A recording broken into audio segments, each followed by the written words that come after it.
ازيكم عاملين ايه؟ ان شاء الله يا رب تكونوا بخير. لما نبدا الفيديو صلى على الحبيب قلبنا تشيب، اللهم صل وسلم وبارك عليك يا حبيبي يا رسول الله. هنا بقى هنعمل ايه بقى؟ كفايه بقى لحمه وحاجه العيد بقى كفايه، فقلنا نعمل ايه؟ نشوي كشري مصري اصيل، مصري اصيل. هنا بقى قطعت بصل الجوانح وحطيته في زيت سخن، في زيت سخن، وحطيت عليه شويه رشه دقيق ورشة نشا. وبعد كده باخدت شوية من الزيت، وكان عندي طماطم في الفريزر قطعتها قطعتين كده وحطيتها ايه على النار تستوي. هنا بقى بحب احمر الشعرية كده، يعني بقرش عليها في التحمير زي ما بيقولوا، بحمرها جامد بتاعة الكشري. بس بنزل عليها بالرز، وبعد كده بنزل عليها بالعدس اللي هو منقوع حوالي ايه ساعتين، وكمون وملح بس. بفضل بقى اشوح فيهم كده، وبحط بكون محضره بقى ميه سخنه، بحط عليهم ميه سخنه ايه، يا دوب ايه عادي رز طبيعي، يا دوب بس ايه وش الرز باينه. هنا بقى كانت الطماطم استوت، ضربتها في الخلاط وحطيت برضو شويه زيت من بتاع البصل، وحطيت توم. وبعد كده بقى بحط شويه كمون مع التوم، بيدوا ريحه تحفه. في ناس بتحط بصل عادي، اللي تحبوه يا حبايب قلبي، يعني اللي تحبوه يعني.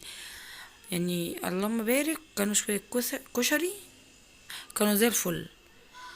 فحاسه ان انا عندي برد وهنا عمال تدمع وايه. هنا بقى حطيت شويه ملح وشويه سنه قرفه صغننه او لا اختياري، بس ما بحطش حاجه اكتر من كده، ورشه سكر. هنا بقى حطيت ميه على الايه، على شويه ملح على الميه المكرونه. انا مش عارفه، مش مركزه ليه، بس عايزه اقول لكم في كومنت جالي المره اللي فاتت في الفيديو اللي قبل دوت، بيقول لي هو واحد اسمه ناصر، فبيقول لي هارتينا بمشاكلك، هو احنا ناقصين؟ هو حضرتك انا قلت اخش اتفرج على الفيديو بالعافيه، وهرتك ايه بمشاكل دي؟ وانا اتكلمتش الا في الفيديو اللي قبل دوت وما اتكلمتش تاني، يعني في ايه؟ يعني يا حول الله يا رب. ف يعني مش عارف بصراحه، انت قلت لي حضرتك دخلك اصلا تشوف تشوف القناه، وانا اغصبتك بالعافيه ان انت تخش تشوف القناه، ولا اتحايلت عليك مش عايز تشوفها ما تشوفهاش. انا ما قلتلكش اشوفها بالعافيه. وبعدين انا في الفيديو ده اصلا انا ما اتكلمتش عن حاجه في مشاكلي بس، الا ربنا يهديه. فالمهم انا ايه، انا سقطت المكرونه، واخدت هنا شويه شطه. طبعا مرضتش اعمل شطه زيت، حطيت شويه زيت من بتاع شويه شطه وعملتهم على البارد كده، وشويه من الدقه مش عارفه الحته بتاعت الدقه دي راحت فين. خدت حطيت مكرونه سباكيتي على محمره. انا عملت الدقه بقى ليمون وكمون وملح وشويه بابريكا وتوم وشويه ومعلقتين من الصلصه، وحطيتهم على البوتاجاز، قلبوا قلبه واحده، طفيت عليهم. بس مش عارفه هو راح فين المقطع ده، مش عارفه. ممكن يكون من معلم انا كنت مصوره، بس مش عارفه الحاجات بتروح فين. المهم بقى المكرونه هيت.